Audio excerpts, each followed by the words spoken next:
Another person who has been very supportive to us, also from the field of education, is Dr. Chinmay Pandya. He is the grandson of one of the greatest scholars, seers, philosophers of recent times, Pandit Shiram Sharma Acharya, who was the founder of the all-world Gayatri Pariwar fraternity, which has 100 million members and thousands of global centers for social reform. He currently serves as the Pro-Vice Chancellor of the Dev Sanskriti Vishavidyalaya University. Following medical studies in India, he trained in the United Kingdom, where he gained membership of the Royal College of Psychiatrists. Today, Dr. Pandya occupies multiple roles in the life within the university and beyond. He has observed and guided our founding team for the past several years and is now formally a part of Rishihood University as a co-founder. I request Dr. Pandya to share his thoughts on youth, leadership, and Bharat. Chair of the event, Honorable Vice President of India, Shri Venkaiah Naidu ji, dignitaries present here, on and off the dais, my brothers and sisters from different parts of India present here in Vigyan Bhawan, my respectful pranams to everyone. Now, dear Sahil has asked me to do two things. One is to speak both English and Hindi in the same order, so I shall try to do that in 6 to 7 minutes. And he has also asked me to offer my brief perspective on this important initiative as the Rishihood University, because the need of a quality youth leadership that is driven by the values of Bharat has never been as strong as it has been in the recent times. To understand the significance of it, just try to feel and palpate the collective consciousness. And if you do that, what you would feel emerging at that level is a scene of chaos, confusion, conflict, disillusionment, disintegration, fear. And there are enormous reasons, multiple reasons for one to be afraid of. I'm not going in details of that, but if we just try to feel every single soul, the fear that I am most worried about is the people losing faith in themselves, faith in humanity. No matter where you go and to whom you ask, the simple questions of the life, they are proving to be most difficult to answer. Are we genuinely happy? Are we really satisfied? Do we really trust each other? Do we really have the same kind of lives as we are pretending over the Facebook, Instagram, TikTok, and Snapchat? And it's not there.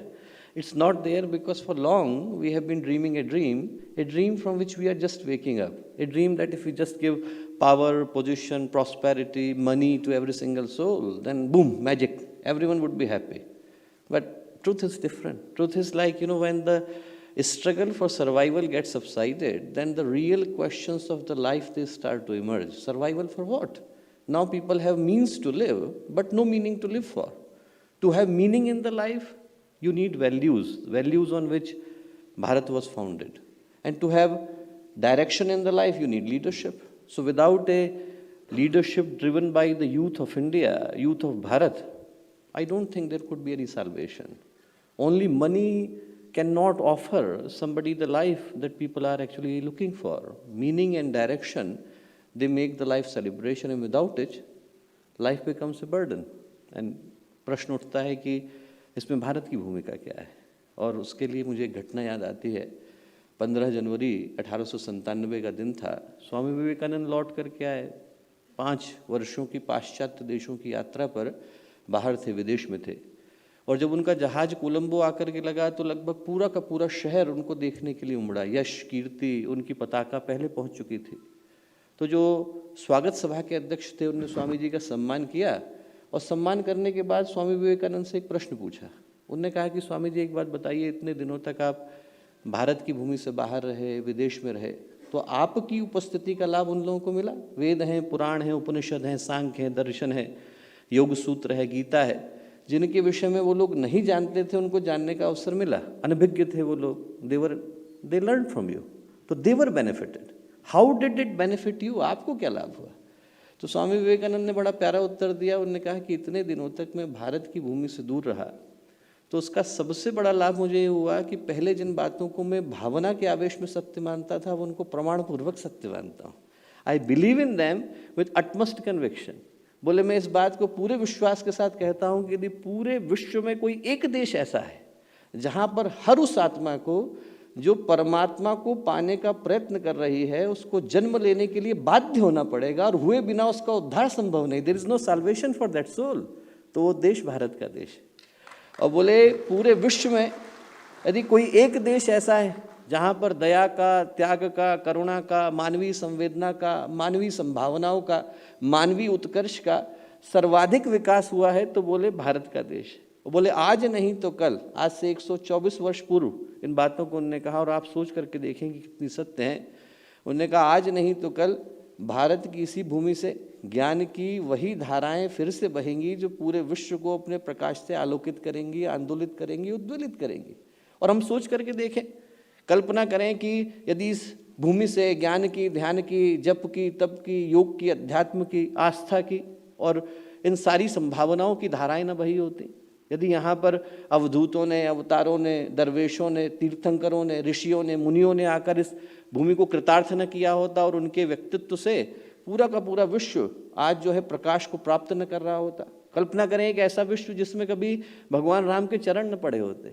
कल्पना करें एक ऐसा विश्व जिसमें कभी भगवान कृष्ण का पांचजन्य न गूंजा होता, जहाँ पर कभी भगवान बुद्ध ने अपने निर्वाण के अंतिम शिखर को न छुआ होता, जहाँ पर कभी भगवान महावीर का मौन अपने अंतिम शिखर को प्राप्त न किया होता, जहाँ पर कभी गुरुदेव जैसे, मुदगल जैसे, दधीची जैसे तपस्वी न आए होते, जहाँ पर विवेकानंद जैसे प्रखर वक्ता न आए होते, जहाँ पर कभी कबीर ने, सूर ने, तुलसी ने, इन महान चिंतकों ने आकर अपने ज्ञान के, विवेक के, वैराग्य के अंतिम शिखर को न छुआ होता, जहाँ पर कभी गार्गी घोषा अपाला न होती, जहाँ पर कभी शुकदेव अष्टावक्र न होते, जहाँ पर ये लोग न होते, तो क्या इंसान इंसान बन पाया होता?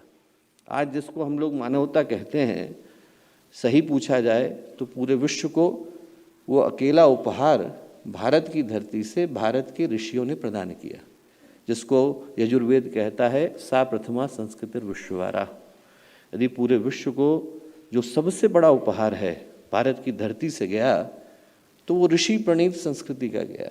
और ये बड़े सौभाग्य का, गर्व का, गौरव का विषय है कि आज ऋषिहुड विश्वविद्यालय के द्वारा उसी परंपरा के नवनिर्माण का कार्य यहाँ से प्रारंभ किया जा रहा है। आज का दिन दिखने में ऐसा लगे कि छोटा है, पर एक बहुत बड़े, गंभीर, महत्वपूर्ण और भारत को बदल देने वाले सौभाग्य की शुरुआत का क्षण है। और इस पवित्र कार्य के लिए हम सब की ओर से, समस्त गायत्री परिवार की ओर से, गुरुदेव ने जब गायत्री परिवार की स्थापना करी, और ये सौभाग्य का क्षण है कि ये शांतिकुंज की स्थापना का भी 50वां वर्ष है। आज गायत्री परिवार के 10 से 15 करोड़ के करीब सदस्य दुनिया के कोने कोने में हैं। और जब गुरुदेव ने शांतिकुंज की स्थापना करी, आप लोग हरिद्वार आए तो देखेंगे कि जो मंत्र लिखा वो यही लिखा, वयम राष्ट्रीय जागृयम पुरोहिता। यदि पूरी दुनिया सो भी जाए तो भी इस ऋषि प्रणीत संस्कृति को जागृत रखने का दायित्व तो हमारे कंधों पर है। दुनिया सोती है, सोने दें, पर इसको जगाए रखने का दायित्व, इसको प्रकाश से आप्लावित करने का दायित्व तो हमारे कंधों पर है। तो ऐसे पुरोहितों के नवनिर्माण का श्रेय और सौभाग्य ऋषिहुड यूनिवर्सिटी को मिले, ऐसी हम लोगों की शुभकामनाएं हैं। अंत में I would just like to end by quoting what Gurudev said about current times, and you would not believe that he was writing that in 1987. 1987 में गुरुदेव ने पुस्तक लिखी परिवर्तन के महान क्षण, और उसमें इन पंक्तियों को लिखा कि current times may look dark and gloomy, but they should not bring fear or despair to us. हो सकता है कि आज का समय हमें डराए, पर हमें उससे डरने की आवश्यकता नहीं। Rather we should embrace them like a call of action. बल्कि हमें उसे एक सौभाग्य की तरह से वर्ण करने की आवश्यकता है। Because this is a sign that we are born at a very special time. ये इस बात का संकेत है कि हम लोग विशिष्ट समय में पैदा हुए हैं, and only we can change the world. और सिर्फ हमारे पास वो खासियत है कि यदि हम लोग अपने संकल्प पर भरोसा करें, अपनी संस्कृति के ऊपर भरोसा करें, अपनी विरासत पर भरोसा करें, तो विश्व को बदल देने की सामर्थ्य, शक्ति, चेतना हम लोगों के पास विद्यमान है।